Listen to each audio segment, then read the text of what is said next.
স্বাগত জানাচ্ছি আমার চ্যানেলের আরো একটি নতুন এপিসোডে। আর আজকে আমরা একটি ভিন্নধর্মী ভিডিওর প্রস্তুতি নিয়েছি। সেটি হলো যে আমরা আমাদের একজন একটা পুরনো মসজিদের লোকেশনের কথা বলেছে এবং আমরা সেই উদ্দেশ্যে বের হয়েছি। দেখি আমরা গুগল ম্যাপের সাহায্য নিয়েছি, কিন্তু গুগল ম্যাপ থেকে লোকেশনটি আমরা খুঁজে বের করতে পারিনি। আমরা এই কারণে স্থানীয় ব্যক্তি পর্যায়ে থেকে কিছু তথ্য নিয়েছি, সেই হিসেবে বের হয়েছি এবং আমরা এখন সেদিকেই যাচ্ছি। এখানে মাঝপথে আমরা এক জায়গায় দাঁড়িয়েছি, সেটা হলো যে এখানে মেকলিগঞ্জ রোড বলে। দুই পাশেই এই রাস্তাটি এক সময় কানেক্টিং রোড হিসেবে কাজ করেছে, সেটা ব্রিটিশের আমলে বা ব্রিটিশের পরবর্তী অনেক সময় এই রাস্তাটা কানেক্টিং এর কাজ করেছে। এই যে আমার পেছনে যে রাস্তাটি দেখতে পাচ্ছেন, এই পেছনের রাস্তাটি এই পাশ দিয়ে চলে গেছে একদম আবার ইন্ডিয়ার দিকে। আপনাদের দেখাচ্ছি, দেখেন।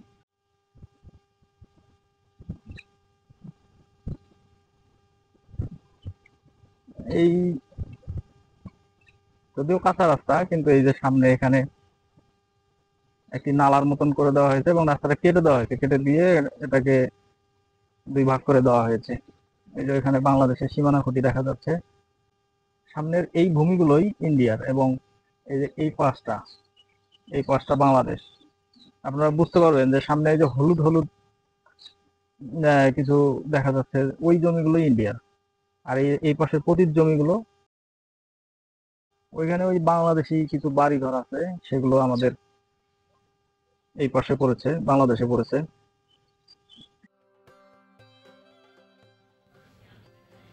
এখানে আমরা কিছু সময় অতিবাহিত করে আবারও আমাদের গন্তব্যের উদ্দেশ্যে রওনা হলাম।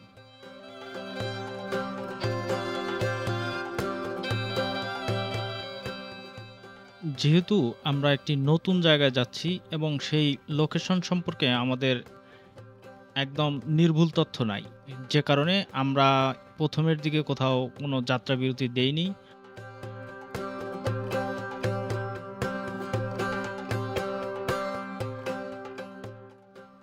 আমরা মোটামুটি একটা লম্বা সময় মোটরসাইকেল চালিয়ে এসেছি এবং আমরা যে গন্তব্যে যাব হয়তো তার কাছাকাছি চলে এসেছি আমাদের সমস্ত তথ্যের ভিত্তিতে। তাই আমরা এখানে একটি দোকানে একটু চা পানির বিরতি দিলাম এবং সেখানে তেমন কিছু ছিল না, গরম পেঁয়াজু ছিল, সেগুলোই একটু খেলাম, লাল চা খেলাম। খেয়ে পুনরায় আমাদের যাত্রা আবার শুরু হলো।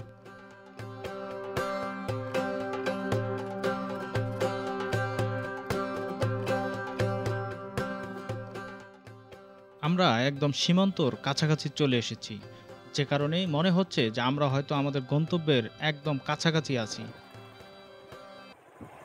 আসসালামু আলাইকুম। এই জিগেরটারি জায়গাটা কোন জায়গায়? এইটাই। ওইখানে একটা যে পুরানা মসজিদ আছে, চৌধুরীপাড়া জিগেরটারি। হ্যাঁ হ্যাঁ, এই রোডে যাওয়া লাগবে। হ্যাঁ হ্যাঁ। আমরা তার দেখানো পথ অনুসারেই এগোতে থাকলাম।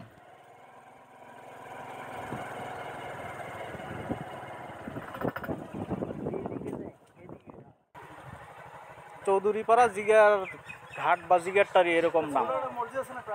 অনেক আগের একটা মসজিদ আছে। হ্যাঁ হ্যাঁ, এইটাই। হ্যাঁ হ্যাঁ, ওটা কি হাঁটা রাস্তা না মোটরসাইকেল নিয়ে যাওয়া যাবে? হাঁটি যাওয়া লাগবে না? ঠিক আছে।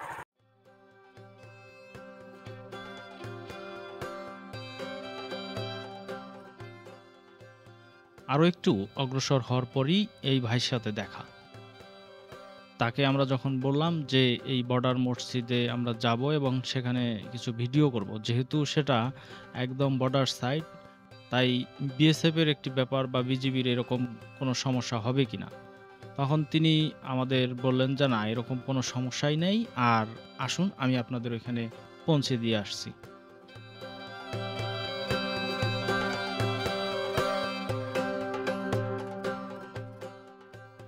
খুবই আন্তরিকতার সহিত তিনি আমাদের নিয়ে মসজিদের দিকে অগ্রসর হলেন এবং আমরাও তার পেছনে পেছনে যাচ্ছি। পরবর্তীতে ভাইয়ের পরিচয় নিলাম এবং তার সাথে পরিচয় হলো আনোয়ার ভাই খুবই ভালো মানুষ এবং ভালো মনের মানুষ বলে মনে হলো।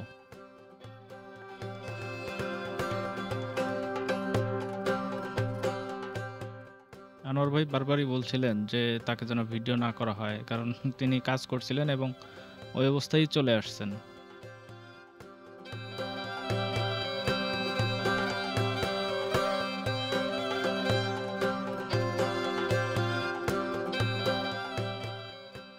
নো ম্যানস ল্যান্ডের এই এলাকাটিতে কখনোই কোনো বাড়িঘর থাকে না, যে কারণে এই এলাকায় প্রচুর ঘাস জন্মে। আর এই ঘাসগুলোই এখানকার দেখা গেছে যে গবাদি পশু যাদের আছে তারা এখানে এগুলো ঘাস খাওয়ানোর জন্য নিয়ে আসছেন, কেউ ঘাস কেটে নিয়ে আসছেন, এবং এখানে কেউ গরমের কারণে এখানে প্রচুর বাতাস, যে কারণে হয়তো কেউ বসে আছেন।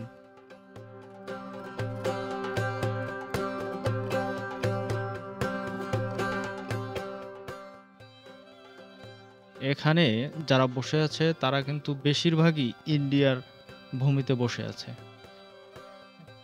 এখান থেকে আপনি একটি ধারণা নিতে পারেন যে এই মসজিদটি কতটা কাছাকাছি ইন্ডিয়ার।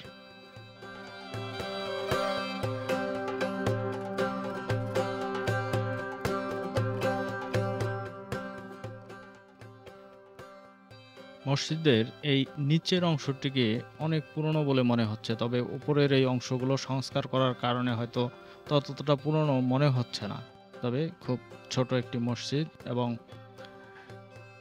এই মসজিদের একটি ইতিহাস আছে, যেহেতু একসময় এই মসজিদটিতে ২ দেশের লোক নামাজ আদায় করেছে। এখন কাঁটাতার হয়ে যাওয়াতে এখন আর তারা এখানে নামাজ পড়ার জন্য আসে না। সমাজবাসীর সাথে কথা বলে আমরা যেটা জানতে পারলাম যে এখানের এই পুকুর এবং এর পাশের যে পতিত জমি, এই ফাঁকা জমি, এই ফাঁকা জমিতেই ইন্ডিয়ার একজন লোকের বাড়ি ছিল এবং উনি এই মসজিদের মুয়াজ্জিন ছিলেন।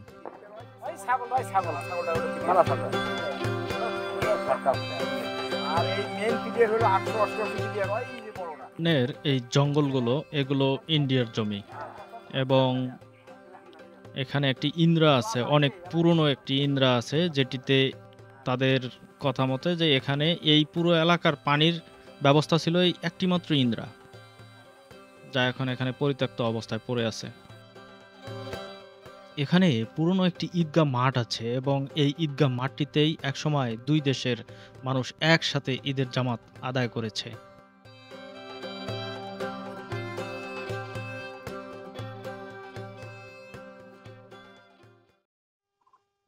এই যে আমার পিছনে যে মিম্বারটি দেখতে পাচ্ছেন, এটি এখানকার ঈদগাহ মাঠের মিম্বার, এবং এখানে স্থানীয়দের বা মুরব্বীদের কথায় যেটি বুঝলাম যে এই ঈদগাহ মাঠটিতেই একসময় এই বাংলাদেশি এই পুরো এলাকা, সেই সাথে আমার এই যে সামনের যে অংশটি রয়েছে সেখানে যারা ইন্ডিয়ার মুসলিম ছিল তাদের একমাত্র ঈদগাহ মাঠ ছিল এটা। এখানে প্রায় সে সময় ৫ থেকে ৬০০ লোকের জমায়েত হতো এই ঈদগাহ মাঠটিতে। কিন্তু কালের বিবর্তনে এখন দেখা গেছে যে অনেকেই অনেক জায়গায় চলে গেছে, অন্য সমাজে চলে যাওয়ার কারণে এখন এখানে অল্প কিছু মুসল্লি হয়, যে কারণে আপনারা হয়তো দেখতে পাচ্ছেন যে খুব ছোট, এই যে এরিয়াটা খুবই ছোট, এই পাশটা খুবই ছোট। এখানে হয়তো এখন আনুমানিক হয়তো ৬০-৭০ ঘর লোক বা ৬০-৭০ জন লোকের একটা এখানে নামাজের ব্যবস্থা আছে। তবুও স্মৃতি হিসেবে আছে। এলাকাবাসী যেটা বললেন যে তারা এখান থেকে অন্য জায়গায় চলে যেতে চেয়েছিলেন, যে এখান থেকে মসজিদটি সরিয়ে নিয়ে যাওয়ার জন্য, কিন্তু তাদের বিভিন্ন ক্ষতি বা বিভিন্ন সমস্যার কারণে এটি তারা নিতে পারেননি, যে কারণে স্মৃতি হিসেবে এখনো তারা এখানেই নামাজ আদায় করেন আর কি। ঈদের জামাত এখানেই হয়। আমরা এখানকার স্থানীয়দের কাছ থেকে আরো একটি বিষয় জেনে খুবই অবাক হয়েছি, সেটি হলো যে এই মসজিদটি এখান থেকে স্থানান্তর করার জন্য একবার উদ্যোগ নেওয়া হয়েছিল, এবং যিনি উদ্যোগ নিয়েছিলেন তিনি এখানে মিলাদ মানসী করেছিলেন এবং বিভিন্ন মিলাদ মাহফিলের আয়োজন করেছিলেন। করার পরে এখান থেকে মসজিদটি স্থানান্তর করার কথা ছিল, কিন্তু তিনি হঠাৎ মারা যান, যে কারণে তখন থেকে এই মসজিদটি এখান থেকে আর স্থানান্তরের চিন্তা বা সেদিকে আর কেউ সাহস করেননি।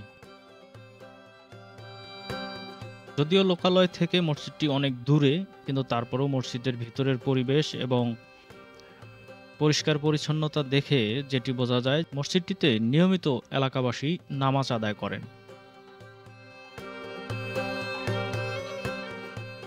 আজকের ভিডিও এ পর্যন্তই। ভালো থাকবেন সবাই। আল্লাহ হাফেজ।